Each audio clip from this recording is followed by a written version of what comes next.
Hello students, मेरा नाम है डॉक्टर विकास गोयल और हमारा कोर्स चल रहा है सी प्रोग्रामिंग लैंग्वेज।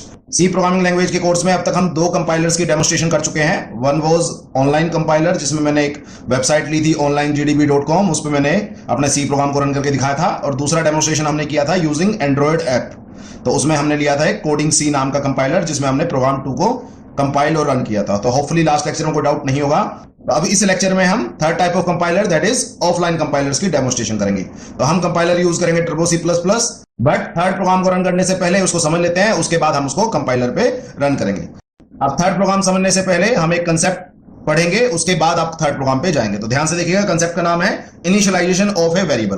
तो इनिशियलाइजेशन ऑफ ए वेरिएबल का मतलब क्या है कि किसी भी वेरिएबल में कोई भी वैल्यू असाइन करना। तो assigning value to a variable, तो किसी वेरिएबल के अंदर कोई वैल्यू डालना, असाइन करना, इज कॉल्ड एज इनिशियलाइजेशन। अब देखते हैं इनिशियलाइजेशन कितने टाइप की होती है। इनिशियलाइजेशन बेसिकली दो टाइप की होती है। First is compile time, second is run time. Compile time को आप स्टैटिक इनिशियलाइजेशन भी बोलते हैं और रन टाइम को आप डायनेमिक इनिशियलाइजेशन भी बोलते हैं। क्यों बोलते हैं हम बात करेंगे। तो फर्स्ट कंपाइल टाइम समझ लेते हैं। तो कंपाइल टाइम का मतलब है assigning value to a variable during writing of the program. तो जब आप प्रोग्राम लिख रहे हैं तभी आपने वैल्यू असाइन कर देनी है, इसको बोलते हैं कंपाइल टाइम इनिशियलाइजेशन। ठीक है, तो अब एक एग्जांपल के थ्रू इसको समझते हैं। तो मैंने डिक्लेयर किया int a इक्वल टू 5। अब आपको पता है यहाँ int क्या है, डेटा टाइप, a क्या है वेरिएबल नेम, और 5 क्या है कांस्टेंट। तो मैंने एक इंटीजर वेरिएबल लिया a और उसमें मैंने क्या डाल दिया 5। तो जिस टाइम मैं प्रोग्राम लिख रहा हूं उसी टाइम मैंने वैल्यू डाल दी। That is what you known by compile time initialization. या वेरिएबल को डिक्लेयर किया नेक्स्ट लाइन में या थोड़ी देर बाद उसमें मैंने वैल्यू डाल दी। तो अल्टीमेटली जब मैंने प्रोग्राम लिखा तभी मैंने उन वेरिएबल्स की वैल्यू डाल दी। तो this is what you known by compile time initialization. ठीक है, तो अब देखते हैं second type of initialization, that is run time और डायनेमिक इनिशियलाइजेशन। क्या मतलब इनका अभी समझेंगे थोड़ी देर में। तो इसमें क्या होता है, assigning value to a variable during execution of the program. तो जब हम प्रोग्राम को रन करेंगे तब आप वैल्यू प्रोवाइड करेंगे, उससे पहले वैल्यू प्रोवाइड नहीं करेंगे। तो जैसे मैंने दो वेरिएबल लिए int a b, आपको पता है ये डेटा टाइप है, ये वेरिएबल नेम है। तो दो वेरिएबल लिए अगेन a और b, बट मैंने यहां इसमें a और b में कोई वैल्यू नहीं डाली प्रोग्राम लिखते हुए। मैंने किसकी हेल्प ली, scanf की। तो scanf की हेल्प से आपकी रन टाइम इनिशियलाइजेशन होती है। तो जब भी आपको रन टाइम इनिशियलाइजेशन करनी हो या यूजर से इनपुट डलवाना, तो हमेशा किसकी हेल्प लेते हैं आप, scanf की। तो scanf क्या करता है, इसके दो पार्ट होते हैं। फर्स्ट होता है फॉर्मेट स्ट्रिंग और सेकंड होता है लिस्ट ऑफ आर्गुमेंट्स। तो फॉर्मेट स्ट्रिंग में आप बताते हैं कि जो आप वैल्यू इनपुट करा रहे हैं वो किस फॉर्मेट की है। तो आपको पता है इंटीजर फॉर्मेट की है, इसलिए मैंने 2 बार %d लिखा है। और दूसरा है list of argument. List of argument का मतलब आपने वो वैल्यू जो डालेगा यूजर, वो आपने कहां इनपुट करानी है। तो पहली वैल्यू आपने डालनी है a में और दूसरी वैल्यू डालनी है b में। ये है एम्परसेंड, इसका मतलब होता है एड्रेस ऑफ। तो आप वेरिएबल का नाम नहीं देते स्कैनफ में, आप एड्रेस प्रोवाइड करते हैं। तो इसको आप ऐसे बोलिए एड्रेस ऑफ ए और एड्रेस ऑफ बी, या एम्परसेंड ए एम्परसेंड बी। क्लियर हो गया।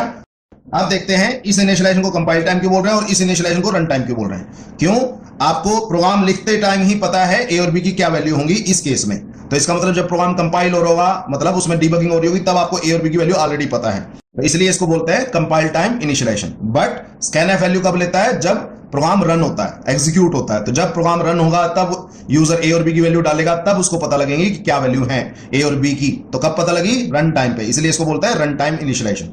दूसरी बात है, इसको स्टैटिक इनिशियलाइजेशन क्यों कहते हैं। क्यों, क्योंकि एक बार जब आपने ए और बी में वैल्यू डाल दी, तो जितनी मर्जी बार आप प्रोग्राम रन करो, 1 टाइम 2 टाइम 10 टाइम, तो जब तक आप खुद सोर्स कोड में जाके इसकी वैल्यू अपडेट नहीं करोगे तब तक ये चेंज नहीं होगी। इसलिए इसको बोलते हैं स्टैटिक। स्टैटिक का मतलब फिक्स। एक बार लिख दिया तो वो तब तक फिक्स रहेगी जब तक आप उसको खुद जाके चेंज नहीं करते।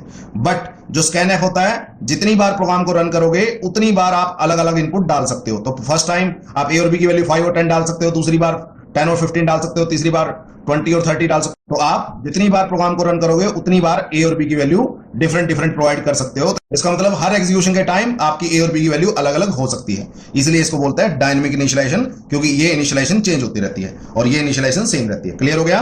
तो इनिशियलाइजेशन क्या होती है, किसी भी वेरिएबल में वैल्यू असाइन करना is called initialization. Compile time कर सकते हैं, रन टाइम कर सकते हैं। जिसकी वैल्यू ऑलरेडी आपको पता है, फिक्स है, तो आप उसको कंपाइल टाइम इनिशियलाइज करें। और जिस वेरिएबल की वैल्यू आपको नहीं पता एडवांस में और आप यूजर से इनपुट कराना चाहते हैं, तो आप रन टाइम इनिशियलाइजेशन करें उसकी। तो यूजिंग स्कैनफ हम जनरली करते हैं, और भी ऑप्शन है बट फिलहाल स्कैनफ पे बात करेंगे। ठीक है, अब समझते हैं प्रोग्राम 3। तो मैंने प्रोग्राम 3 लिखा, डबल बैकस्लैश लिखा, इसका मतलब ये कमेंट है। फिर मैंने हैश एस्ट्रिक लिखा, हैश एस्ट्रिक का मतलब ये मल्टी लाइन कमेंट है। तो चेकिंग ऑफ इवन और odd number by using conditional operator. तो मैं कंडीशनल ऑपरेटर की हेल्प से आपको चेक करूंगा कोई नंबर इवन है या ऑड है। And input is taken at run time, और इनपुट आप कब लेंगे, रन टाइम पे, मतलब डायनेमिक इनिशियलाइजेशन करेंगे। ठीक है, चलो आपको स्टार्टिंग स्टेटमेंट पता है हमेशा किसी प्रोग्राम की, hash include studio dot H, मैंने बताया था हैश क्या होता है, pre processor directive, studio dot H क्या होता है, standard input output header file, hash include conio dot H, again conio dot H क्या होता है, console input output header file. मैंने बताया था जब भी आप प्रिंटफ स्कैनफ गेट्स यूज करेंगे तो आपको ये हेडर फाइल इंक्लूड करनी पड़ेगी, और आप जब clear screen get C H वगैरह यूज करेंगे तो आपको कोनियो डॉट एच को इंक्लूड करना पड़ेगा। होपफुली अब आपको इनका मतलब पता लग गया होगा। नेक्स्ट है वर्ड मेन, आपको पता है क्या होता है, मेन नाम का फंक्शन है जो प्राइमरी फंक्शन है किसी भी सी प्रोग्राम में, ये आपकी खाली पैरेंथेसिस है, और वर्ड का मतलब है रिटर्न टाइप। तो एक मेन नाम का फंक्शन है जो ना कुछ लेगा और ना कुछ देगा, वर्ड का मतलब होता है कुछ ना देना। आप चाहे तो यहां भी वर्ड लिख सकते हैं, मर्जी आपकी है। तो ब्रेसिस स्टार्ट, तो आपको पता है जैसे ही मेन फंक्शन की ब्रेसिस स्टार्ट होती है तो यहां से प्रोग्राम एग्जीक्यूशन स्टार्ट हो जाती है। तो मैंने एक वेरिएबल डिक्लेयर किया इंट एन, ठीक है, तो यहां मैंने इसकी डेटा टाइप बता दी दैट इज इंट, और एन क्या है, वेरिएबल का नाम, ठीक है। अब उसके बाद मुझे क्या करना है, इसको रन टाइम इनिशियलाइज कराना है, मतलब इसकी इनपुट जो है मैंने रन टाइम पे देनी है। तो जब भी आपको किसी वेरिएबल में इनपुट रन टाइम पे चाहिए तो आपको यूज करना पड़ेगा स्कैनफ। तो मैं स्कैनफ यूज करूंगा, scanf stand for scan function, F stand for function. तो कई बार वाइवा में पूछ लेते हैं स्कैनफ की फुल फॉर्म क्या है, दैट इज स्कैन फंक्शन। तो ब्रेसिस स्टार्ट, डबल कोट्स के अंदर आप फर्स्ट पार्ट है फॉर्मेट स्पेसिफायर, तो आप फॉर्मेट लिखते हैं जो भी आप वेरिएबल इनपुट करा रहे हैं, तो ऑब्वियसली आप इंटीजर इनपुट करा रहे हैं तो परसेंटाइल डी यूज कर रहे हैं, कोमा, और सेकंड आप लिखते हैं जो भी आपने आर्गुमेंट में इनपुट डलवानी है उसका एड्रेस, तो एम्परसेंड एन, याद रखिएगा एम्परसेंड जरूरी है क्योंकि आप एन प्रोवाइड नहीं कर रहे हो, उसका एड्रेस दे रहे हो। तो एम्परसेंड एन का मतलब होता है एड्रेस ऑफ एन, तो रन टाइम इनिशियलाइजेशन के लिए। बट इट्स ऑलवेज गुड जब भी आप कोई रन टाइम इनिशियलाइजेशन कराएं उससे पहले स्क्रीन पे एक मैसेज प्रिंट करें। इसकी डेमोस्ट्रेशन हम प्रोग्राम जब एग्जीक्यूट करेंगे तो समझेंगे कि क्यों लगाया है प्रिंट एफ। तो प्रिंट एफ मैंने जस्ट एक इससे पहले लिखा है एंटर द नंबर, एक मैसेज प्रिंट कर दिया। तो it's always advisable to put printf before scanf, तो एक मैसेज जरूर प्रिंट करें कोई भी इनपुट लेने से पहले। तो अब जब हम प्रोग्राम रन करेंगे तब इसके बारे में ज्यादा अच्छी तरह बात करेंगे। तो होपफुली आपको स्कैनफ समझ आ गया, स्कैनफ मेन प्राइमरी है। उसके बाद ऑब्वियसली यहाँ आप एन में इनपुट डल जाएगी। अब इसको आपने इवन ओड चेक करना है। अब आपको पता है किसी भी नंबर को इवन और ओड कैसे चेक करते हैं, तो अगर नंबर जो है वो 2 से डिवाइड हो तो वो इवन नंबर होता है, और 2 से डिवाइड ना हो तो वो ओड नंबर होता है। तो इसके लिए मैं एक मोडलो डिवीजन ऑपरेशन लगाऊंगा, तो एन को मैं मोडलो डिवाइड करूंगा 2 से। तो आपको पता है मोडलो डिवीजन क्या करती है, रिमाइंडर रिटर्न करती है। तो मैं चेक करूंगा रिमाइंडर कितना आया, ठीक है। आपको पता है ये चेक करने के लिए होता है, इक्वल चेक करने के लिए कितना आया। तो अगर तो क्वेश्चन मार्क आपको पता है फर्स्ट आर्गुमेंट में कंडीशन लिखते हैं, तो कंडीशनल ऑपरेटर का आपको स्टेटमेंट पता होनी चाहिए। मैं यहाँ कमेंट लगा देता हूं, तो ये होता था कंडीशनल ऑपरेटर। यहाँ पे आप कंडीशन लगाते थे, यहाँ पे आर्गुमेंट 1, यहाँ पे आर्गुमेंट 2, तो ये बात थी। तो मैंने कंडीशन क्या लगाई, एन को 2 से डिवाइड करके चेक कर लो कि वो 0 आता है क्या। अगर 0 आता है तो ऑब्वियसली अगर ये ट्रू होगी स्टेटमेंट, तो आपको पता है फर्स्ट आर्गुमेंट चलता है, तो मैं फर्स्ट आर्गुमेंट में लिख देता हूं प्रिंट एफ इवन नंबर, ठीक है। उसके बाद कोलन, सेकंड आर्गुमेंट स्टार्ट होता है। अगर ये फॉल्स हुई तो प्रिंट एफ ओड नंबर, ठीक है। तो पहले आर्गुमेंट 1 वो हमेशा चेक होता है, वो या तो ट्रू आएगा फॉल्स आएगा। अगर ट्रू आएगा तो आर्गुमेंट 2 चलेगा, नहीं तो आर्गुमेंट 3 चलेगा। ये आपको पता होना चाहिए कंडीशनल ऑपरेटर में। ऑब्वियसली अब ये स्टेटमेंट खत्म होगी तो एक सिंगल सेमीकोलन आएगा लास्ट में। तो ऐसा नहीं कि प्रिंटफ और दोनों प्रिंटफ के पास अलग अलग आएगा, एक सिंगल स्टेटमेंट है ये, तो इसलिए लास्ट में एक सिंगल सेमीकोलन। होपफुली जो मैसेज प्रिंट होना वो हो जाएगा। उसके बाद आपको पता है लास्ट में क्या लगाता है, गेट सी स्टेटमेंट लगाते हैं और ब्रेसिस क्लोज। तो अब ये था आपका थर्ड प्रोग्राम, होपफुली समझ आ गया होगा। स्टिल कोई पॉइंट आउट होगा तो please feel free to ask. अब इसको हम रन करेंगे offline compiler that is turbo C++ पे, ठीक है। क्लियर हो गया, ठीक है, स्टार्ट करते हैं। ये है टर्बो C++ कंपाइलर। तो टर्बो C++ कंपाइलर एक ऑफलाइन कंपाइलर है जिसमें आपको इंटरनेट कनेक्शन की जरूरत नहीं है, बट आपको ऑब्वियसली डेस्कटॉप या लैपटॉप की जरूरत पड़ेगी इस कंपाइलर को रन करने के लिए। तो हम सबसे पहले जाते हैं फाइल टैब में। यहाँ 2 ऑप्शन है मेरे पास, एक न्यू और एक ओपन। न्यू का मतलब है आपने कोई नया प्रोग्राम लिखना हो, तो लेट्स सपोज न्यू आप क्लिक करते हैं तो आपको नया प्रोग्राम लिखने के ब्लैंक स्क्रीन आ जाएगी, तो आप अपना कोई भी नया प्रोग्राम लिख सकते हैं।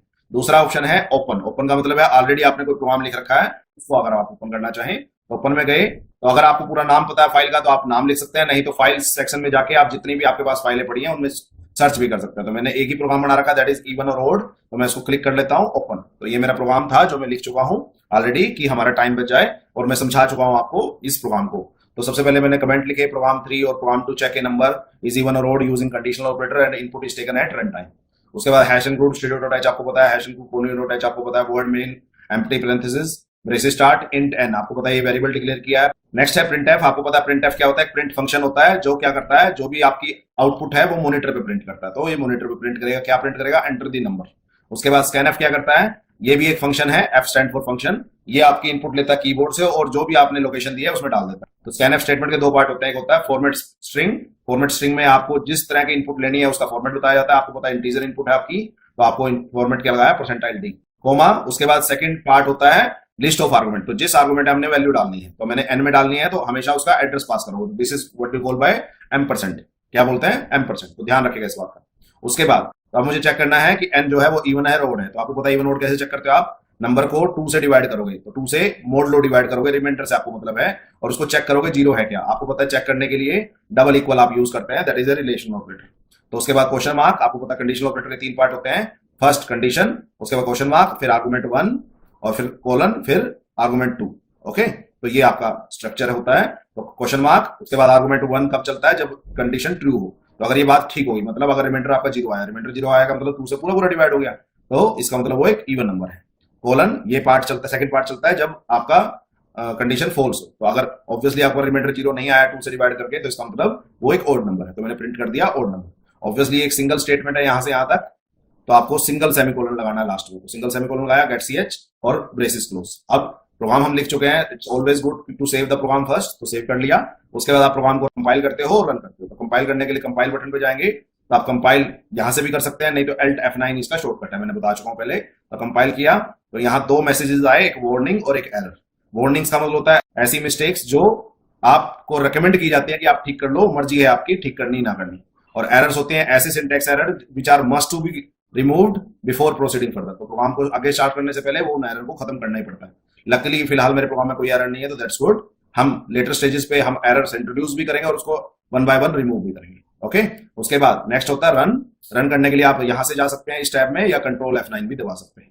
तो रन कर रहा, तो स्क्रीन पे मेरा मैसेज आया एंटर दी नंबर। तो enter the number, let's suppose मैं 6 एंटर करता हूं, दो इवन नंबर, ठीक है।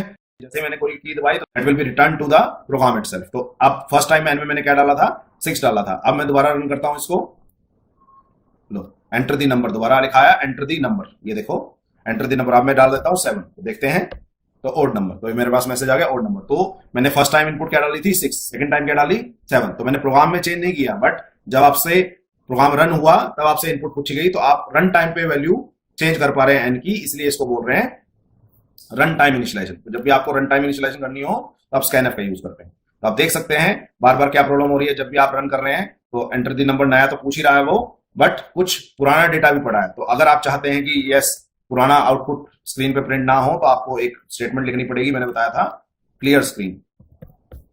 तो क्लियर स्क्रीन फंक्शन क्या करता है, ये आपकी प्रीवियस आउटपुट्स को वाइप ऑफ कर देता है। तो कर रहे हैं रन इस बार, तो रन करते हैं। देखो पिछला जो इतना भी आउटपुट था वो रिमूव हो गया, लेट्स सपोज लो 56 तो इवन नंबर, तो दैट्स गुड। अब दोबारा इसको रन करें, करते हैं, तो अब देखना अब दोबारा फिर वाइप ऑफ हो गया। तो that's a great thing about clear screen, तो आपकी आउटपुट स्क्रीन को वाइप ऑफ कर देगा साफ। तो क्लियर स्क्रीन यूज करें तो दैट्स ग्रेट। अब देखते हैं इस स्कैनएफ स्टेटमेंट से पहले इस प्रिंटएफ स्टेटमेंट का क्या बेनिफिट है। तो मैं इसको हटा देता हूं फिलहाल। तो अगर मैं हटाता हूं तो ठीक है, मैंने हटाने के लिए आपको डिलीट करने की जरूरत नहीं है, मैंने इसके आगे कमेंट साइन लगा दिया, डबल बैकस्लैश लगा दिया। इसका मतलब ये कमेंट है, तो कंपाइलर इसको चेक नहीं करेगा। तो अब रन करें प्रोग्राम को, तो प्रोग्राम रन करेंगे। आप देखिए यहाँ पे आपके सामने क्या आ रही है, ब्लैंक स्क्रीन। तो ऑब्वियसली ब्लैंक स्क्रीन का मतलब यार मुझे पता ही नहीं मैंने क्या इनपुट डालनी है। तो मुझे वो तो लकीली पता था कि प्रोग्राम में मेरे एक नंबर डालना है, तो दैट्स वाई मैं डाल रहा हूँ। बट अगर सोचो कि भी एटीएम मशीन में गया, कार्ड डाला और वहां ब्लैंक स्क्रीन आ गई, तो आपको पता ही नहीं लगेगा, तो यूजर इंटरेक्टिव नहीं होगा वो। तो इट्स ऑलवेज ग्रेट कि आप जो आपका प्रोग्राम लिख रहे हैं उसमें हर स्कैनएफ स्टेटमेंट से पहले एक प्रॉपर मैसेज प्रिंट करें कि आपको इनपुट क्या चाहिए। तो जैसे ही आप ये लिखेंगे, दोबारा कंपाइल किया, ठीक है, रन किया, तो अब ठीक है एंटर दी नंबर लिखा रहा है। तो that's great thing about it कि कुछ लिखा रहा है। तो 9856 मैंने किया तो इवन नंबर आ गया। तो दैट्स ऑलवेज गुड कि आप हर स्कैनएफ स्टेटमेंट से पहले प्रिंटएफ स्टेटमेंट लिखें कि आपको पता लगे कि यूजर से आप क्या एक्सपेक्ट कर रहे हैं। ठीक है, होपफुली कोई डाउट नहीं होगा। तो अब आपको क्लियर स्क्रीन फंक्शन समझ आ गया, प्रिंटएफ फंक्शन समझ आ गया, स्कैनएफ फंक्शन समझ आ गया। लेटर स्टेजेस में हम गेट ch फंक्शन भी करेंगे। क्लियर हो गया। आपको पता है क्लियर स्क्रीन और गेट ch जो है वो डिफाइंड होता है conio.h हेडर फाइल में, और printf और scanf डिफाइंड होते हैं आपके studio.h हेडर फाइल में। ठीक है, तो आप देख सकते हैं एक चीज और, चलो देखते हैं काम कि अगर मैं conio.h को इंक्लूड नहीं करता, तो अब देखते हैं कोई एरर मैसेज आता है क्या। कंपाइल करते हैं, तो देखो यहाँ 2 एरर शो हुए। एरर देखें क्या शो हुए, वो कह रहा है function clear screen should have a prototype, मतलब जो क्लियर स्क्रीन फंक्शन है उसकी डेफिनेशन नहीं मिली मुझे, और गेट ch की फंक्शन की भी डेफिनेशन उसको नहीं मिली। तो 2 एरर है उसके पास, क्योंकि क्लियर स्क्रीन और गेट ch जो इनबिल्ट फंक्शन है उनकी डेफिनेशन पड़ी होती है conio.h हेडर फाइल में, और वो आपने इंक्लूड नहीं की। और जैसे ही आप इसको यहां इंक्लूड करेंगे उसके बाद ये एरर मैसेज नहीं आएंगे। ठीक है। सिमिलरली अगर आप चेक करना चाहें stdio.h के साथ आप दोबारा कंपाइल कर लें तो दोबारा दो एरर आए। इस बात पे एरर आए printf और scanf। क्यों? क्योंकि stdio.h हेडर फाइल के अंदर printf और scanf की डेफिनेशन पड़ी होती है, वही आपने इंक्लूड नहीं किया। तो इट्स ऑलवेज मस्ट कि आप कंसर्न्ड हेडर फाइल को जरूर इंक्लूड करें। ठीक है। तो अगर आप getch और क्लियर स्क्रीन यूज कर रहे हैं तो आपको conio.h को इंक्लूड करना पड़ेगा, और printf scanf के लिए आपको stdio.h को इंक्लूड करना पड़ेगा, नहीं तो आप नहीं चल सकते। ठीक है।